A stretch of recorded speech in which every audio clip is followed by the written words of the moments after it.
Había una enorme expectación por ver qué decidían los países productores de petróleo, los del cártel de la OPEP Plus, este fin de semana, sobre los recortes de la producción. Y finalmente han optado por extenderlos todo el año 2025 hasta el 31 de diciembre.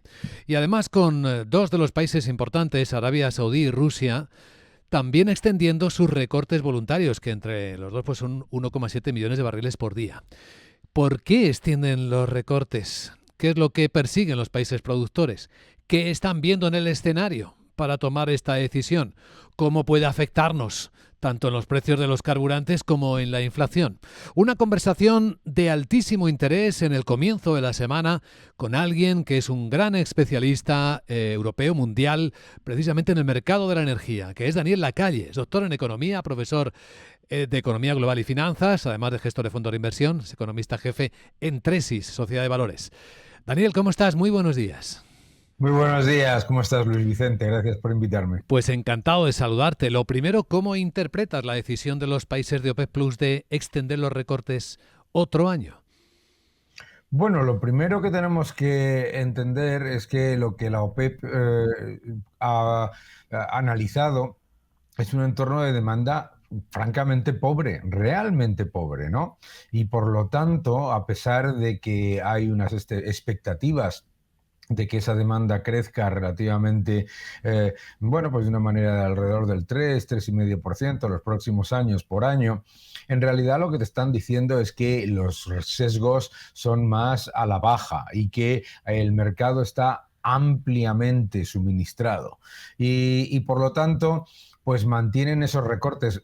También tenemos otro factor. Había muchas expectativas por parte de los traders más expuestos al precio del petróleo, esperando que subiera el precio del petróleo, de que la OPEP Plus recortara más la producción. Pero es que la OPEP no puede recortar más la producción.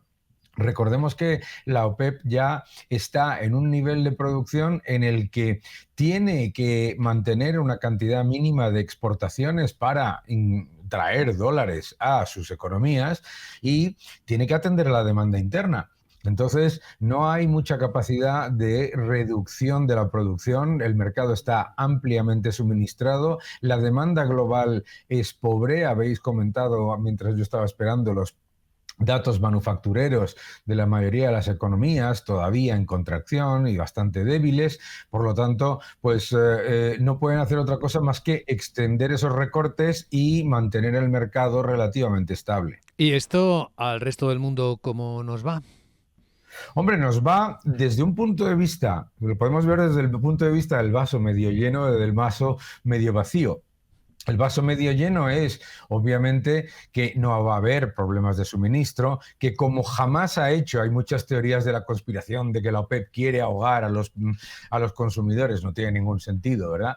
Pero desde el punto de vista del vaso medio lleno, lo que estamos viendo hoy en el mercado y lo que vimos las últimas semanas, que el petróleo se mantiene más o menos por encima, ligeramente por encima de los $80 Brent, ¿no?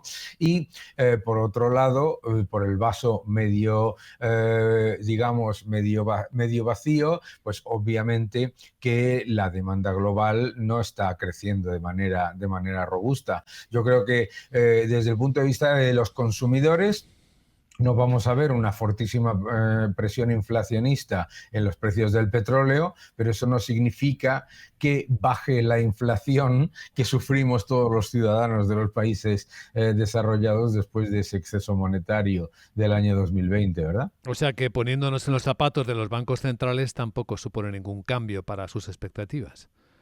No, yo creo que un banco central, bueno, primero tenemos que recordar siempre, ya sabes que esto hay que ser machacón, los precios del petróleo no causan la inflación, son una consecuencia de la inflación.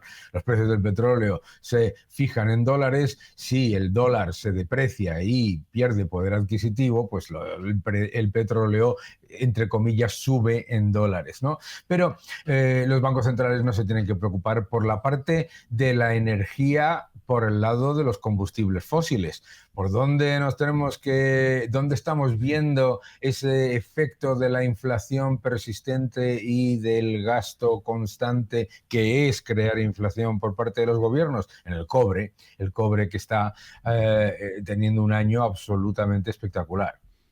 Cierto, y casi lo has dejado en el aire. Y ya claro, pregunto aquí al doctor en economía, si no debemos preocuparnos por el petróleo ni por las energías, ¿de qué deberíamos preocuparnos ahora en la economía, en lo que viene, Daniel?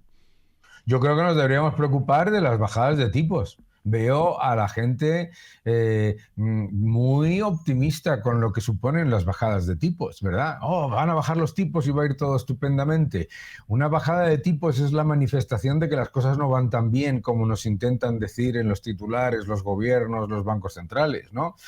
Si las cosas fuesen tan maravillosamente bien, ¿no? La Taylor Swift de la economía, he escuchado este fin de semana, pues obviamente los bancos centrales no estarían bajando los tipos.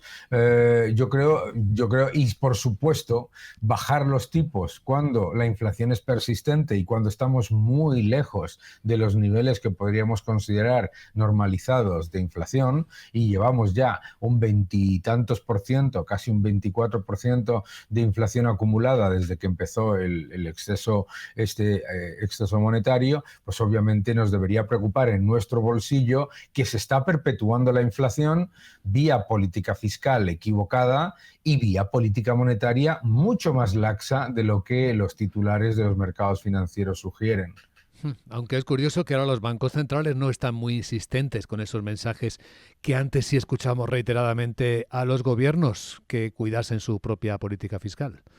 Bueno, eso es muy peligroso, porque los bancos centrales en realidad están luchando con una mano detrás de la espalda, ¿no? Su única política monetaria en este periodo de inflación persistente ha sido la subida de tipos. Y claro, cuando se implementa una subida de tipos y una reducción de balance que ha sido muy modesta, pero la política fiscal continúa siendo absolutamente descontrolada, pues en realidad resulta que la política fiscal está saboteando a la política monetaria. Por ejemplo, para los que nos están escuchando o viendo, si la Reserva Federal reduce su balance en 1,5 billones de dólares, pero el gobierno tiene un déficit anual de 2 billones de dólares prácticamente, pues resulta que por mucho que la Reserva Federal reduzca el balance gradualmente o suba los tipos, pues la inflación se mantiene persistente y resulta que como los gobiernos se niegan a reducir sus desequilibrios, pues todo el efecto, digamos, doloroso de la política monetaria recae sobre las pequeñas y medianas empresas y las familias. Pues ahí tenemos una escena en la que navegar en los próximos meses. Con una perspectiva aún más precisa, la de la economía de España, Daniel Lacalle, ¿qué perspectiva ves con una legislatura que parece bastante bloqueada y sin presupuestos? Bueno, yo creo que menos mal que no hay presupuestos, ¿no? Porque eso va a reducir el aumento de la deuda, que ya es preocupante, ¿no? El dato último que tenemos de aumento de la deuda en lo que va de año, estamos hablando de un país en el que aumenta la deuda pública un 5%, mientras el Producto Interior Bruto, entre comillas, crece un 2%. Hombre, es que si no creces un poco aumentando masivamente la deuda y con la inyección masiva de los fondos Next Generation, es que hay que ser muy incompetente. Entonces, a mí lo que me preocupa de la economía española es lo que nos preocupa siempre a todos, que es el exceso de complacencia ante un escenario en el que la cifra de negocios de las empresas está en negativo, en el que el sector industrial está en negativo, en el que con récord de turismo el PIB que nos están presentando como un éxito absoluto solamente rebota un 2%. Claro, entonces, y eso endeudándose masivamente, todos los que nos escuchan saben que cuanto más te endeudas, más, entre comillas, sube el PIB, ¿no? Y están aumentando mucho los desequilibrios, con un exceso de complacencia, porque la economía, efectivamente, el turismo va muy bien, y eso es una maravilla, el turismo es nuestro petróleo, ¿no? Pero tenemos que darnos cuenta también de que no es una economía robusta, una en la que la cifra de negocios empresarial, tanto en servicios como en manufacturas, está en negativos, y en la que los datos de producción industrial, los datos de, pues de productividad y la creación de empleo real, es decir, la creación de horas trabajadas por afiliado, sigue siendo muy, muy pobre, ¿no? Y el PIB per cápita, ya finalmente, el PIB per cápita prácticamente no crece. Claro, el principal factor de, entre comillas, mejorar el PIB ha sido la llegada de inmigración, ¿no? Y una última pregunta, Daniel Lacalle. Como economista jefe en Tresis y como ahorradores inversores, ¿cómo podemos aprovechar esta escena que aparentemente no pinta bonita para sacarle algún Claro. partido a nuestros ahorros? ¿Dónde encontramos valor? Hombre, yo creo que hay valor, no solamente hay valor, sino que lo que dice todo esto es que hay que estar invertido, porque el peor sitio para tener el dinero es en depósitos, porque es ahí donde te están erosionando tu dinero, tus ahorros, vía inflación. La inflación no es una casualidad, es una política. Entonces, sabiendo que hay inflación persistente y que la política de los bancos centrales no es restrictiva, es extremadamente laxa para la situación que hay de inflación, entonces tenemos que estar expuestos a activos financieros. Y en activos financieros nosotros consideramos que es importante continuar con una posición de sobreponderación en activos en renta variable norteamericana. Los datos tanto de márgenes como de beneficios le dan 1000 vueltas a cualquier otro sector cercano.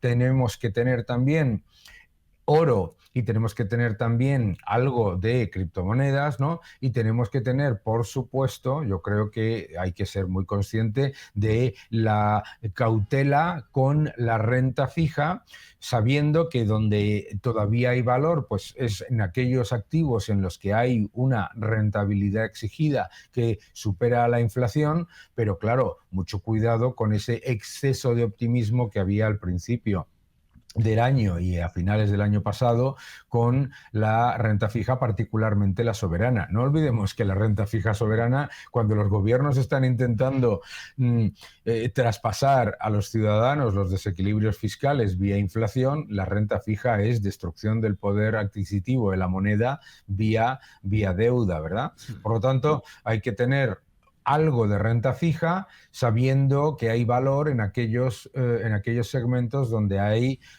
una duración un poco más cautelosa y desde luego un nivel de rentabilidad exigida que es aceptable con respecto a la inflación. La visión de Daniel Lacalle, hoy muy completa y muy horizontal. Daniel, gracias por compartirla en Capital Radio. Buen día y buena semana. Muchísimas gracias. Buena semana.